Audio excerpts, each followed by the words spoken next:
Selamat malam, perkenalkan nama saya Johannes Jordan Marulitwa Lumban Tobing dengan NIM 41820010030.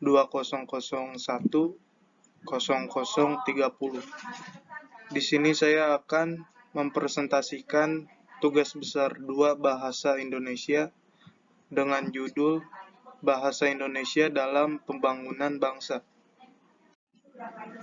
Slide pertama, latar belakang. Bahasa Indonesia memiliki kedudukan dan fungsi yang penting bagi bangsa Indonesia di dalam wilayah NKRI.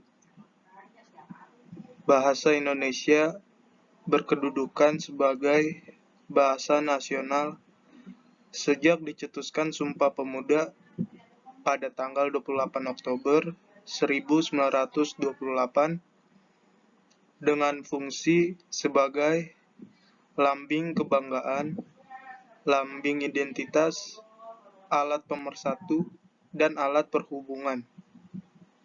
Selanjutnya, sebagai bahasa negara secara resmi, berlaku sejak diundangkannya UUD 45 tanggal 18 Agustus 1945 dengan fungsi sebagai bahasa resmi kenegaraan, pendidikan, perencanaan, dan pelaksanaan pembangunan.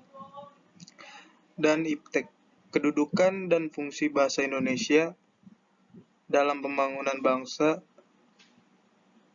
yakni sebagai perisai pemersatu yang belum dijadikan sumber permasalahan oleh masyarakat pemakaiannya yang berasal dari beragam suku atau daerah. Selanjutnya, bahasa Indonesia berperan penting dalam pembangunan bangsa karena digunakan sebagai bahasa resmi kenegaraan dalam memajukan pembangunan masyarakat dalam berbagai aspek kehidupan. Pembahasan fungsi bahasa Indonesia dalam pembangunan bangsa terdapat dalam pernyataan sikap bertanah air satu, tanah air Indonesia, berbangsa satu, bangsa Indonesia, dan menjunjung bahasa persatuan, bahasa Indonesia, dalam Sumpah Pemuda tanggal 28 Oktober 1928. Hal ini merupakan perwujudan politik bangsa Indonesia yang menempatkan bahasa Indonesia sebagai bahasa persatuan atau nasional bangsa Indonesia. Bahasa Indonesia mencapai puncak perjuangan politik sejalan dengan perjuangan politik bangsa Indonesia dalam mencapai kemerdekaan pada tanggal 17 Agustus 1945.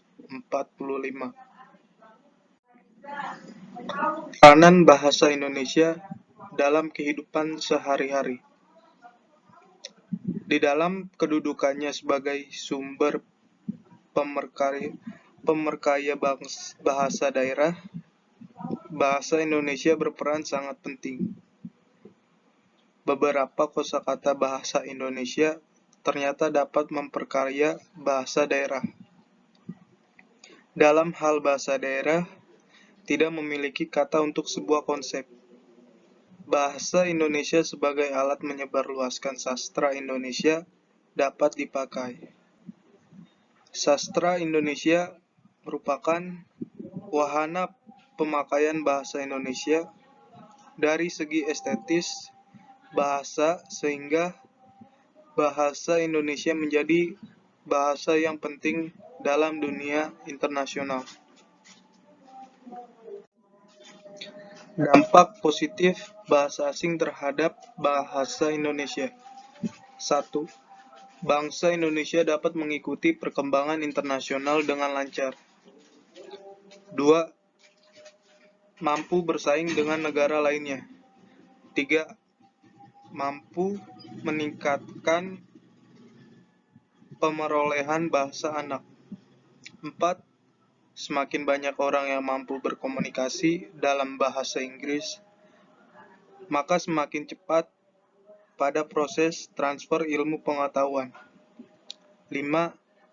Menguntungkan dalam berbagai kegiatan pergaulan internasional, bisnis, dan sekolah.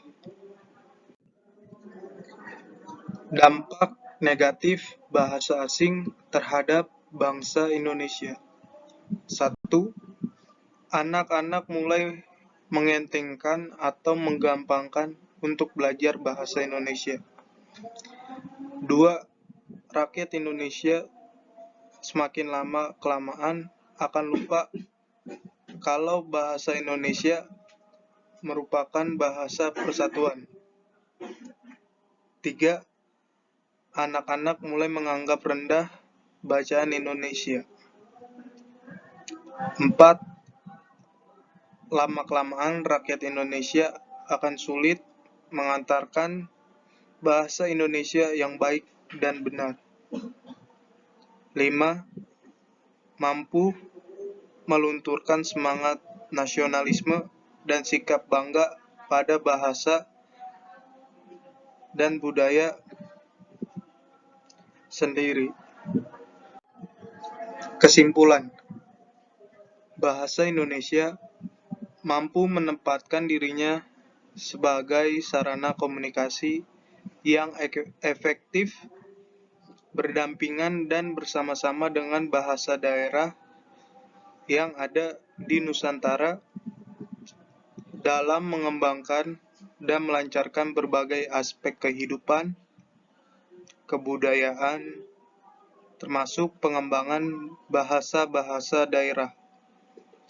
Bahasa Indonesia juga berperan penting dalam pembangunan bangsa, karena bahasa Indonesia merupakan bahasa resmi kenegaraan yang berperan penting dalam memajukan pembangunan masyarakat dalam berbagai aspek kehidupan yang akhirnya mendorong kemajuan dalam berbagai aspek kehidupan dalam pembangunan bangsa. Saran, kita harus menjaga bahasa Indonesia agar menjadi bahasa yang dapat mempersatukan berbagai kelompok masyarakat, dan lebih lagi, kita harus melestarikan bahasa Indonesia agar menjadi bahasa internasional. Terima kasih.